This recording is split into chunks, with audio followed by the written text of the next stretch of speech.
good afternoon! So, finally, nakarating na kami dito sa Philippines. Ayun si Ejen, oh.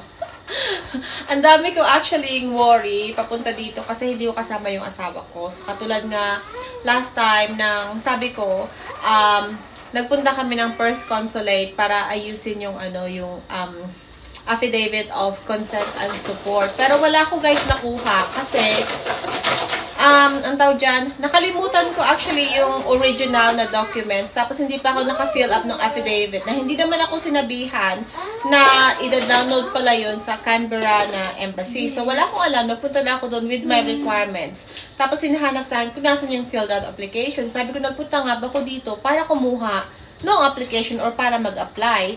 So anyway, fast forward natin guys. Walang nangyari doon.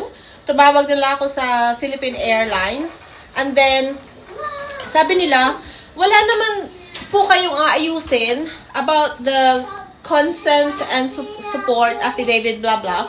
Kasi nga, anak ko naman si Yejun. So, kapag pinasama ko daw si Yejun sa like, grandparents or cousins, ganyan, or kakilala ko or friend, yun yung kailangan ng affidavit of consent and support. So, anyway, katulad nga niya, nandito na kami sa Pilipinas, so wala namang mga tanong. Everything was fine. Pagdating sa immigration, tinanong na nila kung anak ko ba si Yejun kasi magkaiba kami ng passport paglalapag dito sa Pinas. Yun lang yung tinanong sa akin and that's it. So, we'll find out pagbalik naman namin kung ano yung tatanungin. So, ayun. Yun lang. Update ko guys ulit kayo about that pag nagka-issue or something. So anyway, it's our actually second day sa Pinas kasi dumating kami kahapon mga 3:50 or 3:45. Nakaspend na kami ng dinner dito. Nagpunta kami ng Mall of Asia. Nandito kami ngayon sa SMDC. Walking distance lang guys yung Mall of Asia.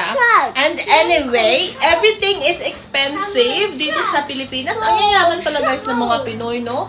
Everything is expensive.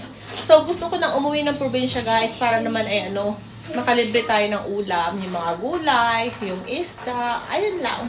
So, anyway, thank you so much. Paalis kami guys kasi punta kami ng shopping center. Mimit ko yung friend ko. We're just gonna have dinner tapos mag-shop around na lang. Uniqlo. 네 앞에만 서면 난 너만 보면 이게 아닌데 내 맘은 이게 이런 게 아닌데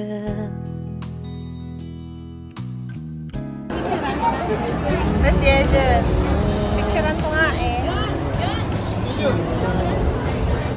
I-video ko na lang pala because I cannot see the cat. That is so cute. 내 맘을 네가 알아챘어야 해 널 사랑해서